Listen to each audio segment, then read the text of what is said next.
જય અંબે જય વિશ્વકર્મા. હવે આ વાત છે જગદીશભાઈ રાઠોડ.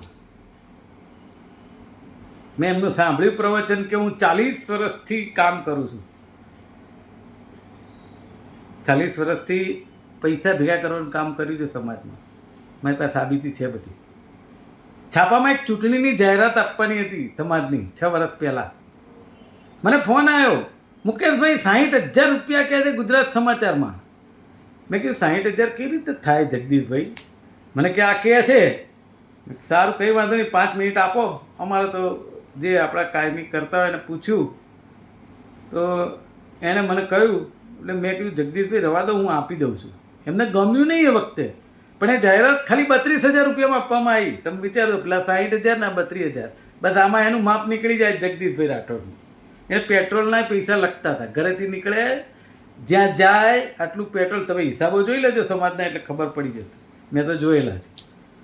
આ જગદીશભાઈ પોતાના કાર્યકાળ દરમિયાન એ દાસકાકાને હાનિ પહોંચાડે એવા વાત કરતા હતા ને, શરમ આવવી જોઈએ જગદીશભાઈ. દાસકાકાએ તમે રાજીનામું આપ્યું ને ત્યારે કહેતા હતા કે તમે કરશો શું, એના કરતાં આ કંઈક સંભાળો. રાજીનામું આપીને શું કરતો હતો? ત્યારે એણે કશું વિચાર્યા વગર કે આ મારે રાજીનામું આપવું છે. એટલા માટે કે હું બોલ્યો તો એને ગમે તેનું એ માણસ અપમાન કરતો હતો. મનસુખભાઈ મિત્તલવાળા ટ્રસ્ટી પાન કાર્ડ લઈને આવ્યા તો ફેંકી દીધું. એટલું બધું અપમાન. સમૂહ લગ્ન માટે એક બેન પાસ લેવા આવ્યા હતા, લાઇનમાં ઊભા હતા, બિચારાએ 10 પાસ વધારે માગ્યા તો કે ચલો પાછળ ઊભા રહો, અત્યારે નહીં આવવાનું. એટલે મેં એ વખતે છે ને, હું આવું કોઈનું જોઈ નથી શકતો. મેં એ વખતે સાપુરવાડીવાળા બધા જાણે છે, નિમિતભાઈ, પંકજભાઈ, બધા, કે મુકેશભાઈ એ વખતે અવાજ ઉઠાવ્યો હતો. મનસુખભાઈ મિત્તલવાળા પણ હતા, કાંતિભાઈ મારું પણ હતા. ભલે કોઈ બોલે કે ના બોલે મારા પક્ષમાં, એનાથી મને કંઈ મતલબ નથી, પણ આ બધા હતા. એટલે મેં જગદીશભાઈને કીધું, જગદીશભાઈ આ રીતે વર્તન ના કર્યા. તો મને કે તમે કરી લો. તો મેં કીધું અમે કરીશું, પણ તમે આવું વર્તન સમાજના સભ્યો સાથે ના કરી શકો. તમે ટ્રસ્ટી, જોઈન્ટ મેનેજિંગ ટ્રસ્ટી છો, એનો મતલબ દાદાગીરી ના કરી શકો. અને ચારેય વાડીવાળા જાણે છે કે જગદીશભાઈ દાદાગીરી કેટલી કરતા હતા. આ નિમિતભાઈ ખરાદી જ કહેતા હતા કે કોઈનું ચાલવા દેતા નહોતા. ઇવન મોહન બાપા, મારી મા અંબેની સોગંદ ખાઈને કહું છું, સવાર મારે ના પડે, મને મોહન બાપાએ કીધું હતું કે હું 2 વર્ષથી એને મંડપવાળો બદલવાનું કહું છું. આ માણસ મંડપવાળો બદલતો નથી, કારણ કે એને એમાંથી પૈસા મળતા હતા. જગદીશ રાઠોડ. અરે એનાથી વિશેષ વાત એવી છે કે એમણે છોડ્યું અને સમૂહ લગ્ન અમે કર્યા. આપણા સેવા સમાજવાળા પંકજભાઈ મિસ્ત્રીએ, એમણે જ્યાં છપાવતા હતા ત્યાં મેં પંકજભાઈને કીધું તમે જ્યાં છપાવતા હતા છપાવો, કેટલા પૈસા થાય? સાહેબ 50,000 કે 55,000માં કંકોત્રી છપાઈ ગઈ બધી. અને એ ભાઈ 80,000 90,000 એવું બિલ મૂકે કાયમ. મેં એકવાર ફેરફાર કરવાની વાત કરી તો ગુસ્સે થઈ ગયા મારા ઉપર. અમે રખિયાલ હતા, મારા ભાઈને ત્યાં કંઈક ઉઘરાણું કરવા ગયા હતા. એ ભાઈ એમ કીધું કંકોત્રી છપાવી હોય તો અહીંયા કમલ એસ્ટેટમાં હું કંઈક મદદ કરું, ફાયદો. ઊભા થઈ ગયા તરત, ચલો ઊભા થવાઈ દીધી. એ અત્યારે મારું નામ લઈ અને પેલી કીટની ને ઠાકોર સમાજની વાત કરે છે. મર્યાદામાં રહો તમારી તો બહુ સારું છે. એ તો તમને જવાબ આપીશ હજી કે કીટના અમારે ફોટા નહોતા પાડવાના. હજી આમાંય કહું છું કે એ હસમુખભાઈ સોલંકી સામે બેઠા હતા ને બોલ્યા નથી ને, એ પાપ કર્યું છે એણે. અમે નક્કી કર્યું હતું ક્યારેય કોઈને કીટ આપતો ફોટો નહીં પાડીએ.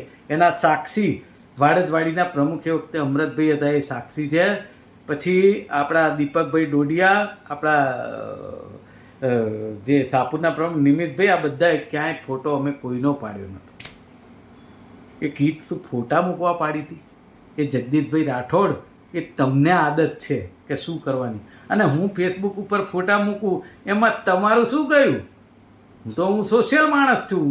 ગમે તે, હું તો કોઈને ભેટું તો ફોટો પાડીને મૂકું, કોઈને હાથ મિલાવું તો મૂકું. એ તમારે શું લેવા દેવા તમારી? હું એમ કહું છું, મારે તો આજીવન સભ્યોને કહેવું છે કે આ જગદીશ રાઠોડ, આ બળવંત પરમાર, કે આ હસમુખભાઈ સોલંકી, કે આ કાંતિભાઈ પીઠવા, કે આ બીજા જે કોઈ પેલો અશોકભાઈ પીઠવા, હમણાં એની વાત કરું છું, એ, અને બીજા પેલો ગોરધનભાઈ મકવાણા, આ લોકોને સમાજના જે સભ્યો છે, આજીવન સભ્યો, એને વાત કરવાની હોય કે સમાજની વાત કરવાની હોય, એના માટે ભેગા થયા હતા કે આટલા બધા આજીવન સભ્યો તમે બધા આટલા બધા અને એક મુકેશ પંચાલને ખોતરવા માટે ભેગા થયા હતા.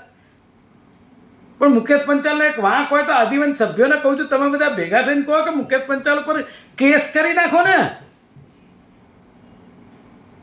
લાયક નથી એ કે મારી અમે કેસ કરવા માટે, એટલા માટે કે બધાય સાલા હાથ કાળા કરેલા છે અંદર. કોણ કેસ કરે? કરો. શેનો કેસ કરે? મેં તો ઉજાગર કરવાની વાત કરી હતી. જગદીશ રાઠોડને એવું કીધું હતું કે તમે અપમાન ના કરશો કોઈનું. તેમાં મેં શું ખોટું કીધું છે? તે પેલા બળવંતભાઈ પરમારે ફોન કર્યો, તને હું મારીશ, એટલે 3 દાડા ઘરની બહાર નતા નીકળ્યા. સાહેબ, એને હું વડીલ માનતો હતો, મારા બાપની જગ્યાએ માનતો હતો. મારા ઘરની અંદર હું એને મારા રૂમમાં સુવડાવતો હતો કે ના, આપણા બાપ સમાન છે. અને શરમ નથી આવતી એ માણસ આજે બોલવા બેઠો છે. એનું મેં સાંભળ્યું, એ તો એની પછી આપણે કાયદાકીય જવાબ એનો હું આપવાનો છે એના વિડીયોથી. પણ કહેવાનો મતલબ એવો છે, એહસાન ફરામોશ માણસ છે. દાસ કાકાનું બી ખોટું બોલ્યો કે દાસભાઈએ મને આમ કીધું હતું, દાસભાઈ આમ કીધું. હવે તમે કીધું હતું, જુઠ્ઠું ના બોલો જગદીશ રાઠોડ. તમે હસમુખભાઈ સોલંકીને કીધું હતું કે આ દાસભાઈ ખોટો માણસ છે. આ શબ્દ બોલ્યા છે અને જેની સાક્ષીમાં બોલ્યા છે ને એ ભાઈએ સાંભળ્યું હતું. એને દાસકાકાને કંઈ પણ દીધું કે આ જગદીશભાઈ રાઠોડ આવું બોલતા હતા. કઈ હેસિયતથી તમે દાસકાકાને ત્યાં જાઓ છો? મને નવાઈ લાગે છે. તમારું કોઈ વજૂદ છે?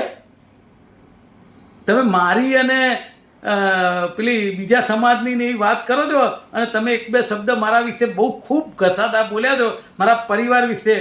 તમે જગદીશભાઈ તમારા પરિવારમાં તો જુઓ. મારે એ વાત નથી કરવી, બધું જાણું છું, આખી હિસ્ટ્રી જાણું. તમે જાણો છો કે હું જાણું છું બધું તમારા પરિવારમાં, પણ હું નહીં બોલું. પણ તમે જે બોલ્યા છો એ સાક્ષી આપવા તૈયાર છે કે તમે મુકેશ પંચાલ વિરુદ્ધ કેટલું ખરાબ બોલ્યા છો. અને માઇકમાં નથી બોલ્યા, અંગતમાં એ સાક્ષી આપવા તૈયાર છે. પાછળ વાત છે હજી. ધીરી બાપુડિયા, આટલાથી પતિ નથી જતું. ખાલી તમે આ ચૂંટણી જીતી જાઓ, ટ્રસ્ટી થઈ જાઓ, ત્યારે ટ્રસ્ટી બેસી નહીં જવાય. હું કંઈ બેસી નથી રહેવાનો. સાહેબ, પહેલાંનું બધું પૂર્ણ કરો પછી થાય. એમ કંઈ તમે ગોટાળા કરીને બેસી જાય એવું ના થાય. આજ જગદીશભાઈ રાઠોડ મને કહેતા હતા કે પેલા રમેશ પાટિયાવાળો બધું કરીને જતો રહ્યો અને બધા ડોક્યુમેન્ટ લઈને જતો રહ્યો. તો તમે શું ઘાસ કાપતા હતા? તમે ટ્રસ્ટી થયા પછી તમે લઈ આવ્યા હતા ચેરિટી કમિશનરમાંથી ઓર્ડર કે રમેશ પાટિયાવાળા ઉપર FIR કરો, ફોજદારી કરો. કેમ ના કરી? તમે માટીના પગના હતા એટલે ના કરી. કરવી હતી ને? તમને કોણે ના પાડી હતી? કોઈએ ના નહોતી પાડી. તમે દાસભાઈનું નામ બતાવ્યું હતું. ખોટી વાત છે, દાસ કાકાએ કોઈ ના નહોતી પાડી. શરમ આવી જોઈએ તમારે. એ રમેશભાઈ પાટિયાવાળા તો કહે છે કે મેં પૈસા બધા આપી દીધા છે મુકેશભાઈ, બાકી બધું તો મેં ડેવલપમેન્ટ કર્યું છે. એ દાસભાઈને બધા સાક્ષી, બધાની સહી છે. એ જગદીશ રાઠોડની સહી છે મારી પાસે. બધાને બદનામ જ કરવાના. તમે એક જ સાચા છો. વાહે વારો છે હજી કે તમને જગદીશ પાટિયાએ જવાબ આપશે ને હું એ આપીશ. બેસી જાઓ ટ્રસ્ટી તરીકે, એટલે આજીવન સભ્ય તમને કેવી રીતે ચૂંટે છે તમે જોજો તો ખરા. શરમ આવી જોઈએ જગદીશભાઈ. જેના ઘરનું ખાધું હોય ને એના ખોદીએ નહીં. એહસાન ફરામોશ માણસ છે. જય અંબે.